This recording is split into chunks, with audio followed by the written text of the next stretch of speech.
अस्सलामु अलैकुम वरहमतुल्लाहि वबरकातुह। दोस्तों, उम्मीद करता हूँ कि आप सभी खैरियत से होंगे।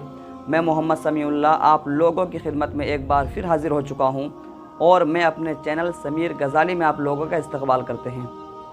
आज मैं आप लोगों के सामने बताऊँगा कि अगर कोई मुक़र्रिर कोई तालिब इल्म अखलास के मौजू पर तकरीर करना चाहे तो आप उसको किस अंदाज़ में दावत दें, किस तरीक़े पर दावत दें और अखलास के मौजू पर तमहीदी कलिमात आप किस तरह कहें, इसी टॉपिक पर मैं आज बात करूंगा। तो दोस्तों, इससे पहले भी कुछ टॉपिक पर मैं वीडियो अपलोड कर चुका हूं। अगर आप लोगों ने अभी तक वो वीडियो नहीं देखा है तो डिस्क्रिप्शन में जाकर वो वीडियो देख सकते हैं।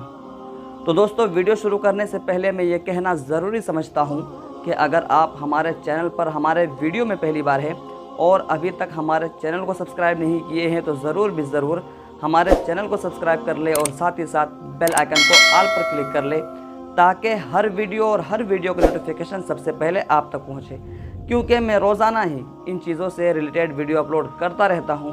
इंशाअल्लाह आप लोगों को बहुत ही फ़ायदा होगा। तो चलो दोस्तों, बिना किसी ताख़ीर के आज की वीडियो शुरू करते हैं। बिस्मिल्लाहिर्रहमानिर्रहीम।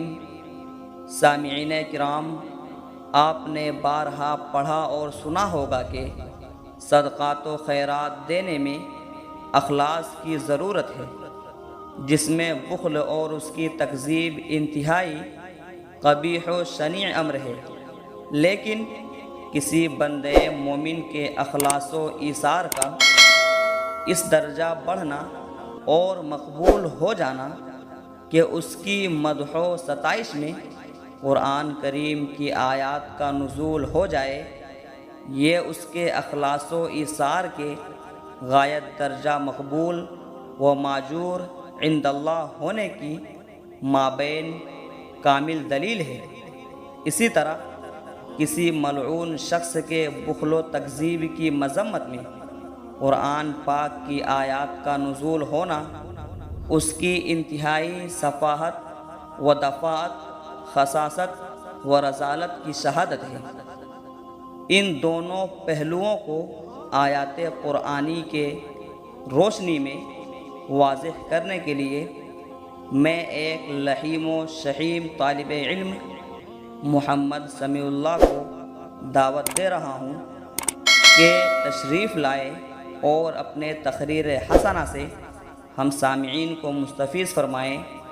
इस शेर के साथ, सोने वालों को जगा दे तकरीर के एजाज़ से, सोने वालों को जगा दे तकरीर के एजाज़ से, खिरमने बातिल जला दे शोले आवाज़ से, मौसूफ़ माइक पर। दोस्तों, उम्मीद करता हूँ कि ये वीडियो पसंद आई होगी, तो एक लाइक करें और अपने दोस्तों से खूब शेयर करें। और अगर कुछ पूछना हो निज़ामत से मुताल्लिक़, निज़ामत शेर व शायरी से मुताल्लिक़, या आपके जहन में कोई बात हो तो आप मुझे कमेंट करें, मैं इसका जवाब ज़रूर दूंगा इंशाअल्लाह। और एक बात यह है कि डिस्क्रिप्शन में मेरा इंस्टाग्राम और फेसबुक लिंक है, आप जाकर मुझे वहाँ भी ज़रूर फॉलो करें। तो चलो दोस्तों, फिर मिलते हैं एक नई वीडियो के साथ। अस्सलामु अलैकुम।